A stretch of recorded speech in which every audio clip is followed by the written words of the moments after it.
हमारे देश में अनेक तरह की विचित्र परिस्थितियां रही। औरतें नीलाम की जाती रही, देवदासी बना करके रखी जाती रही, जिंदा जलाई जाती रही। लोग हजारों हजार बीघा जमीन के मालिक रहे। जन्म के आधार पर छोटा और बड़ा इंसान को समझा जाता रहा। लेकिन हमारे देश की पार्लियामेंट और राजस्थान की इस विधानसभा ने अनेक प्रगतिशील कानून बनाकर लोगों के जीने का लोगों को अधिकार दिया। और आज का ये प्रगतिशील समाज, मैं स्मरण करना चाहूंगा भारत रत्न बाबा साहब डॉक्टर भीमराव अंबेडकर को, जिन्होंने इस देश के 125 करोड़ लोगों का जीवन समतामूलक समाज के हिस्से के रूप में आगे बढ़ाने का काम किया। समय के साथ माननीय सभापति महोदय, कई बनाए गए कानूनों की प्रासंगिकता खत्म होती रही है। कई केंद्रीय कानून आते रहे हैं, जिसमें स्टेट कानून केंद्रीय कानून को अडॉप्ट किए जाने के बाद उसकी उपयोगिता खत्म होती रही है। तो राजस्थान की विधानसभा ने समय समय पर उन कानूनों को जो अनुपयोगी हो गए हैं, उनको रिपील करने का काम किया। मैं आपके माध्यम से कानून मंत्री जी से यह जरूर जानना चाहूंगा कि 2018 में जब आपने चुनाव लड़ा, तब ने राजस्थान की जनता से आपने वायदा किया था जन घोषणा पत्र के बिंदु संख्या 27.41 में कि आप विधि आयोग का गठन करेंगे। सभापति महोदय, आपने उसकी घोषणा भी की, लेकिन अब यह समय सरकार का पूरा होना जा रहा है। वो विधि आयोग माननीय सभापति महोदय अभी तक अस्तित्व में नहीं आया। मैं आपके माध्यम से निवेदन करूंगा कि जन घोषणा पत्र 2018 के बिंदु 27.13 में आपने राजस्थान की जनता से यह वायदा भी किया था कि आप वर्तमान प्रचलित कानूनों की समीक्षा करेंगे और सरलीकरण हेतु आवश्यक कार्य योजना बनाएंगे। इस बिंदु पर आपने काम किया है और आज उसी की पालना में यह विधेयक माननीय सभापति महोदय सदन में प्रस्तुत हुआ है। 25 फरवरी 2021 को आपने विधि विभाग की कमेटी का गठन किया, जिसमें विशिष्ट शासन सचिव को, जो लॉ डिपार्टमेंट के हैं, उनको अध्यक्ष बनाया। डिप्टी सेक्रेटरी को और एक रिटायर्ड डिप्टी सेक्रेटरी को आपने मेंबर बनाया। 18 जुलाई 2022 को उस कमेटी ने अपनी रिपोर्ट प्रस्तुत कर दी। लेकिन मैं आपसे पूछना चाहूंगा मंत्री जी कि उस कमेटी ने यह पाया कि राजस्थान के अंदर 296 बिल ऐसे हैं जो रिपील किए जाने चाहिए। फिर क्या कारण है कि आप इस सदन में 133 बिलों को ही रिपील करने का विधेयक लेकर के आए?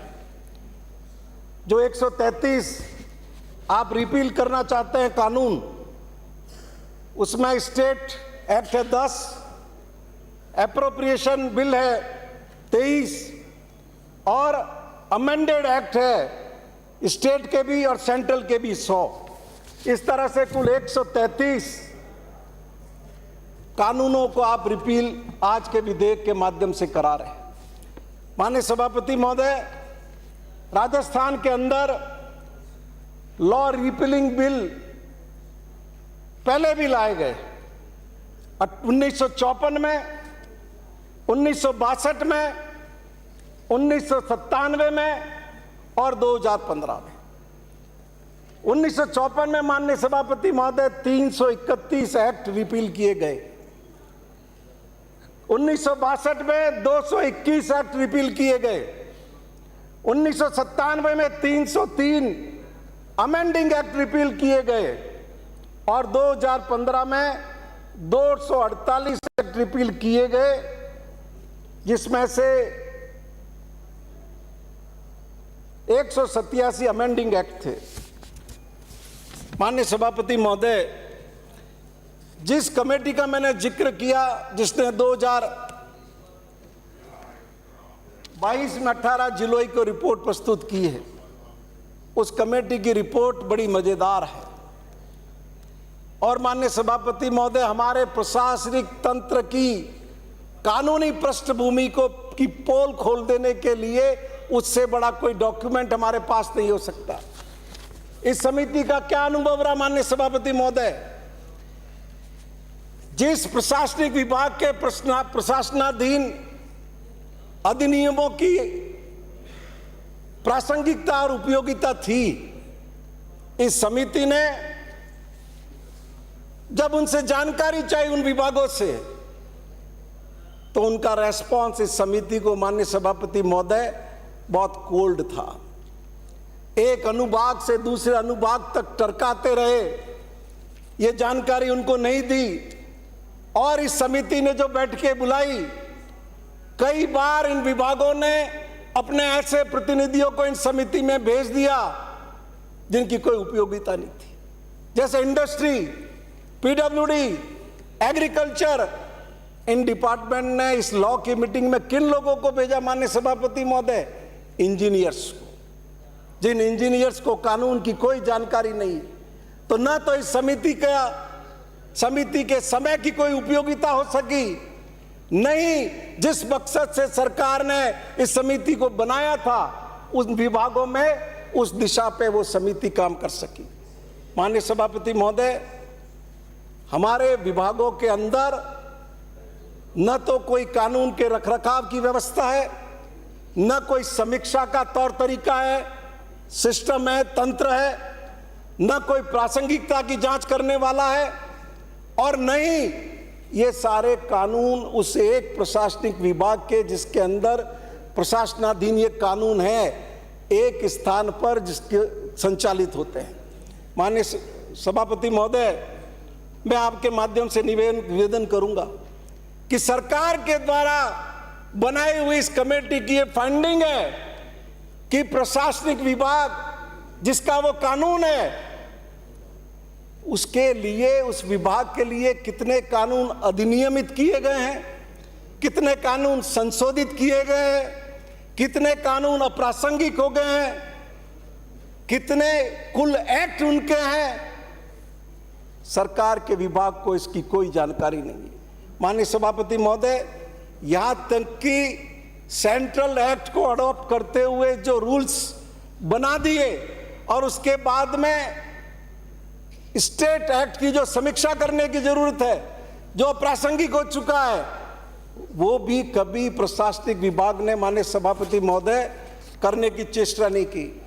अब उदाहरण के लिए आप रेवेन्यू डिपार्टमेंट लीजिए, इनके 45 से 50 कानून हैं और डिपार्टमेंट के आप अधिकारी को पूछो तो उनको पता ही नहीं है कि उनके विभाग के प्रशासनाधीन कितने कानून हैं। और माननीय सभापति महोदय, क्योंकि हम जो नोटिफाई करते हैं राजपत्र में, अधिसूचना जो जारी करते हैं, उसमें प्रशासनिक विभाग का नाम नहीं लिखा हुआ होता। तो जिस विभाग ने ये कह दिया कि ये कानून हमारा नहीं है, तो आप कहां से पता करोगे ये किसका कानून है? तो जब इस समिति ने ऐसे कई कानूनों के बारे में जब विभाग ने ये कह दिया कि ये कानून हमारे नहीं है, तो पुराने अभिलेखागार से और पुस्तकालयों से जब इस समिति ने जांच की तो पता चला कि जिस विभाग ने ये कहा है कि हमारा कानून नहीं है, वो कानून उसी विभाग के माननीय सभापति महोदय निकले। जो स्टैट्यूट बुक है, अब इस समिति ने सरकार को सलाह दी है। क्यों? कि 296 कानून इस समिति ने ऐसे पाए हैं जो कानून रिपील किए जाने चाहिए थे, लेकिन विभागों का सहयोग नहीं मिला। इसके कारण इतने साल के प्रयास के बाद भी वो सारे 296 कानून रिपील नहीं किए जा सक रहे हैं, सिर्फ 133 ही किए जा रहे हैं। तो इसी सरकार की बनाई हुई समिति ने सरकार को सलाह दी है कि आप हर विभाग अपनी स्टैट्यूट बुक का संधारण करे एक रजिस्टर के रूप में, जिससे उनको पता रहे कि इनके विभाग में कौन कौन से कानून अधिनियमित किए गए। अब माननीय सभापति महोदय, फाइनेंस बिल, एप्रोप्रिएशन बिल हम हर साल पारित करते हैं, वो ऐसे कैसे ही पड़े रह जाते हैं स्टैट्यूट बुक में। दुनिया के दूसरे देशों में, ब्रिटेन के अंदर इस बात की व्यवस्था है निरसन की, उस कानून की जैसे उपयोगिता खत्म हुई वो स्वतः ही निरस्त हो जाता है। ऑस्ट्रेलिया के अंदर स्वतः निरसन हो जाता है उसका, लेकिन हमारे यहाँ इस तरह का कोई सिस्टम नहीं है। इसलिए मैं आपके माध्यम से माननीय मंत्री जी से निवेदन करूंगा कि आप तो खुद कानून के ज्ञाता हैं, एडवोकेट रहे हैं, और ये नगरीय विकास विभाग और स्वायत्त शासन विभाग को नए कलेवर देने का काम आपने अपनी उस विधि विशेषज्ञता से दिया है। फिर आपके मंत्री रहते हुए इन सारे विभागों से आपके डिपार्टमेंट ने जो 296 कानून इस लायक समझे कि जो रिपील किए जाने चाहिए थे वो सारे रिपील नहीं हो सके।